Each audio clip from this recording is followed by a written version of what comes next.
8 రోజుల నుంచి స్ట్రైక్ చేస్తున్నా కూడా ప్రభుత్వంలో చలనం లేని పరిస్థితుల్లో ముఖ్యమంత్రి గారు క్యాంప్ ఆఫీస్ దగ్గరికి వెళ్తే మహిళలను కూడా చూడకోకుండా వాళ్ళందరినీ ఏ విధంగా భౌతికంగా గాయపరిచింది మనందరం కూడా చూసాం. అది హేయమైన చర్యగా మేము భావిస్తా ఉన్నాం. వాళ్ళతో కనీసం చర్చించుకోకుండా పోలీస్ లాఠీల్ని ఉపయోగించి అనేక మందిని గాయపరచడం ఈ ప్రభుత్వం చేస్తున్న అమానుష చర్యగా మేము భావిస్తా ఉన్నాం.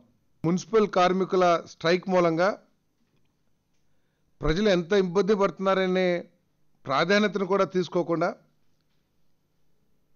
ఈ ప్రభుత్వం మొండిగా వ్యవహరిస్తున్న వైనాన్ని వైఎస్ఆర్సీపీ తీవ్రంగా ఖండిస్తూ ఉంది. ఒక్కసారి గ్రామాల్లోకి వెళ్ళి పరిస్థితి ఏ విధంగా ఉంది, మున్సిపాలిటీలోకి వెళ్ళి ఏ విధంగా పరిస్థితి ఉందో వాళ్ళ మంత్రులు ఎమ్మెల్యేలు అడిగితే ఏ విధంగా ఉంది చెప్పడానికి సాధ్యమవుతుంది.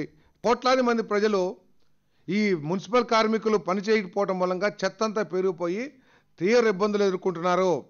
ఇదే పరిస్థితి ఇంకా కొన్ని రోజులు కంటిన్యూ అయితే కొన్ని వేల మంది విష జ్వరాల బారిన పడే పరిస్థితి కూడా ఉంది. దయచేసి చంద్రబాబు నాయుడు గారు ఇప్పటికైనా సరే కళ్ళు తెరిచి మీ మంత్రుల్ని కొద్దిగా పనితీరు మార్చుకోమని చెప్పేసి మేము డిమాండ్ చేస్తా ఉన్నాం. వెంటనే వాళ్ళతో చర్చించి వాళ్ళకి న్యాయమైన డిమాండ్లు ఏదైతే ఉన్నాయో వాటిని పరిష్కరించాలని చెప్పేసి మేము డిమాండ్ చేస్తా ఉన్నాం.